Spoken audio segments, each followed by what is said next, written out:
सदगुरु जोगी पीरधाम से समझेंगे कि मन किसको कहते हैं। सब लोग कहते हैं मेरा मन नहीं लग रहा, सिमरन में मन नहीं लगता। ये मन किसको कहते हैं? तो हमारे तीन शरीर होते हैं। स्थूल जो बाहर ये हमारा दिख रहा है, पांच महाभूतों से ये बना है, आकाश से चारों तत्व जुड़े हैं। ये धरती से सारी चमड़ी बनी हुई है शरीर की, और इसमें अग्नि है जिससे रोटी हजम होती है।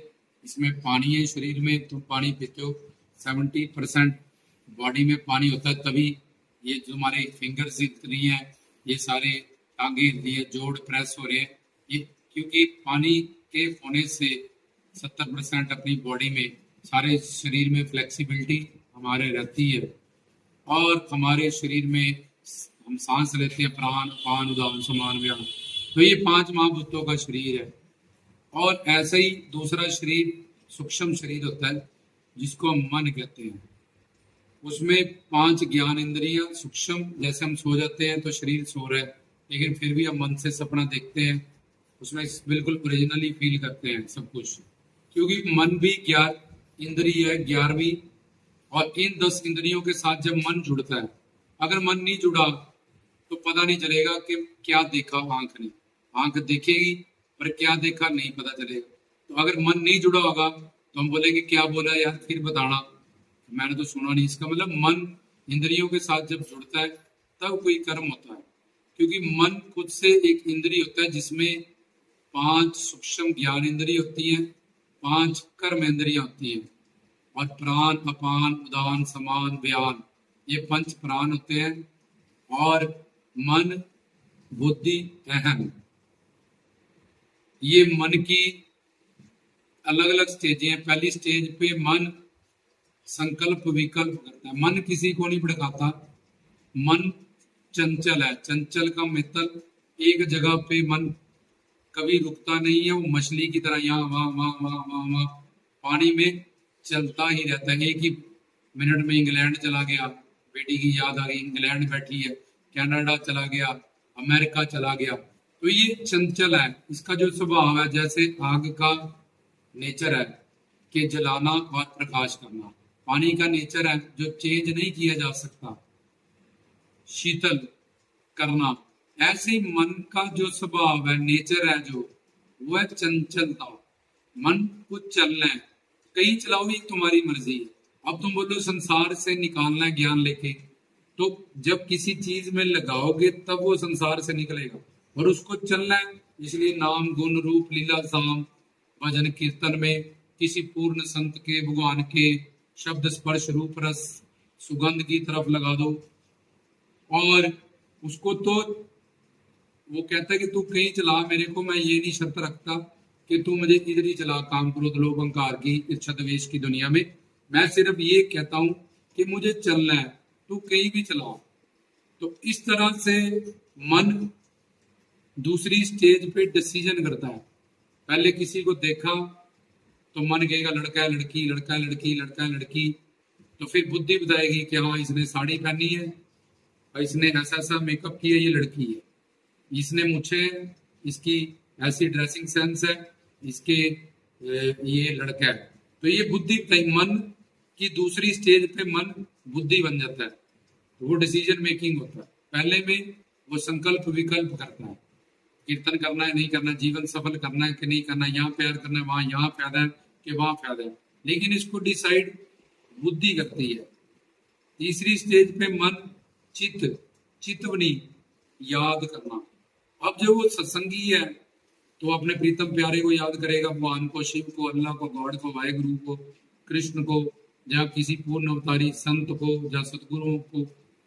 तो मन की तीसरी स्टेज में वो चित बन जाता है, चितवनी, याद करना। अगर वो संसारी है, वो संसार में जहां जहां सुख मानता है व्यक्ति वस्तुओं में, उन्हीं को याद करेगा, या मेरा पास्ट कैसा था, या मेरा फ्यूचर कैसा होगा। लेकिन अब मन तीसरी स्टेज पे है, इसीलिए जब ज्ञान मिलता है फिर हम पवित्र चीजों को याद करते हैं, उनकी यादों को याद करते हैं, उनके साथ बिताया वक्त याद करते हैं।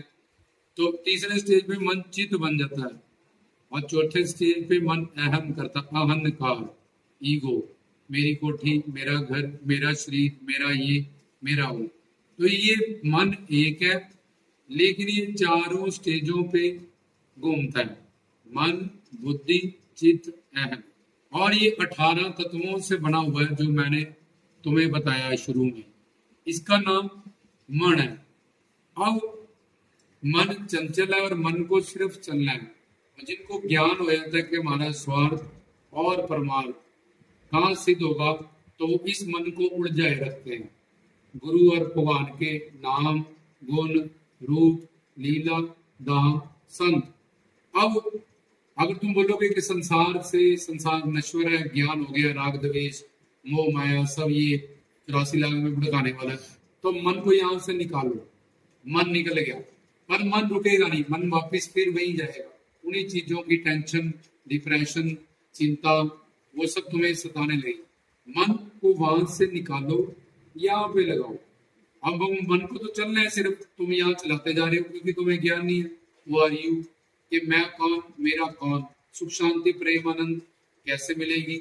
मैंने इसमें मानती हूँ, लेकिन इसमें अगर होता तो सारी दुनिया को मिलता। इस चीज में मानती हूँ तो होता। मेरे बुद्धि ऐसा मानती है कि इस व्यक्ति से संसारी, ये तो भिखारी मांगता है, अगर मैं अपने बाप बड़ा क्या कर लेगा, मेरी वही सारी प्रॉपर्टी दे देगा, इससे ज्यादा क्या करेंगे, सुख शांति प्रेम आनंद, तो फिर नहीं मुझे मिलेगा।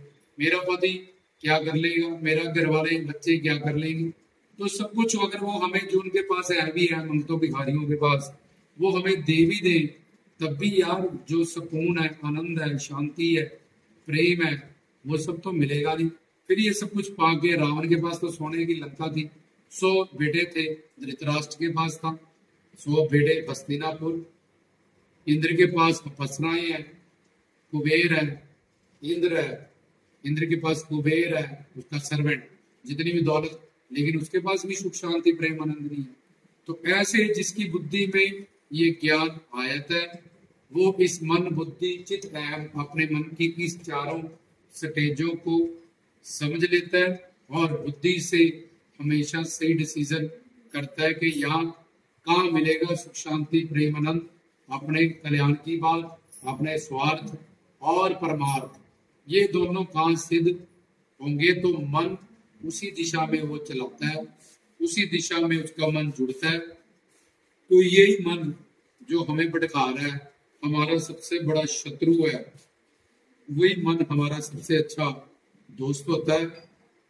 और हम संसार में, गृहस्थ जीवन में भी ज्ञान प्राप्त करते हुए सुख शांति प्रेम आनंद पाते हैं और हमारा परलोक भी संवर जाता है। तो मन 18 तत्वों से बना हुआ है और मन की 4 स्टेजें होती हैं। ये इसमें समझाया गया प्रवचन को, लेकिन मन का कोई कसूर नहीं है।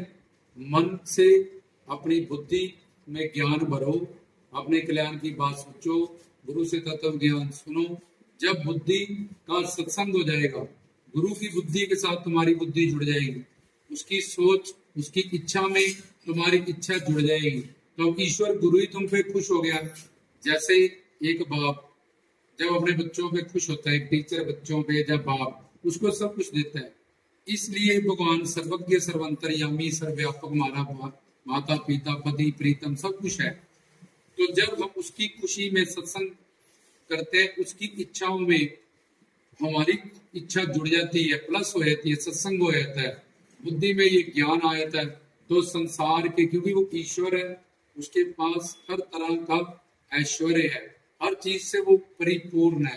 तो ऐसे ही हम भी अपने जीवन में परिपूर्ण होने लगते हैं। जो हम शादी करके, बच्चे करके, कोठियां कारें करके नहीं पा सके, वो सुख शांति प्रेम आनंद हमारे जीवन में आने लगता है।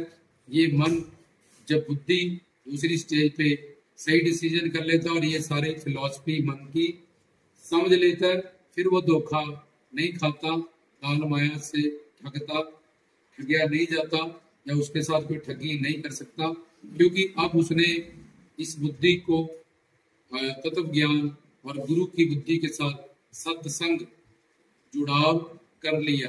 अब उसका मन, इंद्रियां, बुद्धि उसकी गुलाम होगी।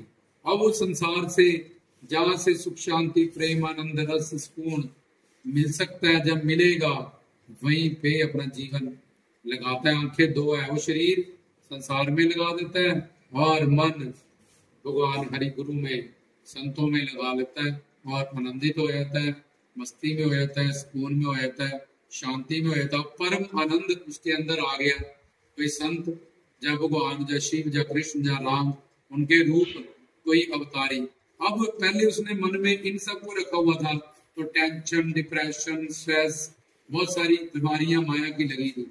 अब उसके अंतःकरण में, मन में प्रीतम प्यारा आ गया, जब गुरु आ गया, तो वो परम आनंद है, परम सुकून है, परम शांति है, दिव्य प्रेम है उसके पास। तो वो सारा खजाना भी उसको मिलना शुरू हो जाता है, वो निहाल हो जाता है, मालो माल हो जाता है। इसलिए मन को वश में करना, जब मन को ठीक करना कोई मुश्किल बात नहीं होती। इसके लिए तत्व ज्ञान प्राप्त करना पड़ता है। मन, बुद्धि, इंद्रियां ये आत्मा की सर्वेंट है, और जो ये बात को नहीं समझते हैं वो, जैसे मालिक अपनी नौकरानी की गुलामी करे तो वो मालिक नौकर बन के रहता है अपने ही घर में। तो ऐसे ही संसार में लोग कहाँ सच्चिदानंद स्वरूप अपना खजाना प्राप्त करने आए हैं, सिर्फ इस संसार का उपयोग करने आए हैं। शरीर संसार में लगाओ, मन बुद्धि ये आध्यात्मिक परमात्मा की दुनिया में, भगवान की दुनिया में लगाओ। परम आनंद, परम शांति, परम सुकून पाओ। नहीं तो कितनी कामनाएं तुम्हारी पूरी हो गई हैं, तब भी देखो तुम वैसे के वैसे हो, और कितनी हो जाएंगी तब भी तुम वैसे ही रहोगे, क्योंकि ये माया से बना हुआ संसार है। काम क्रोध लोभ अहंकार से मरा हुआ बना हुआ ये संसार है, इसमें सिवाय दुख के कुछ नहीं है। जो सुख संसार में मिलेगा भी, उसमें भी दुख का मिश्रण होगा, और थोड़ी देर बाद वो सुख चला जाएगा और फिर उल्टा दुख मिलने लगेगा। उन्हीं सब रिश्तों से व्यक्ति वस्तु वस्तु। और यहाँ पे दूसरे एरिया में अगर मन को चला दिया तो यहाँ का प्यार, आनंद, मस्ती, सुकून, कशिश बढ़ती ही जाएगी, बढ़ती ही जाएगी। तो हमें हमारे मन को ऐसी चीज चाहिए जो हमेशा बढ़ती रहे, ताकि हम उससे जुड़े रहे, उसका प्रेम, आनंद, सुकून। तो ये भगवान की दुनिया में होगा, सत्संग की दुनिया में होगा, गुरु की दुनिया में होगा। तो मन वहां जुड़ के तृप्त हो जाएगा, निहाल हो जाएगा, मालो माल हो जाएगा। तो इसलिए जिनका मन ज्ञान पाके सही जगह जुड़ा है, उनका मन दोस्त है, बाकियों का शत्रु है। जय भगवान।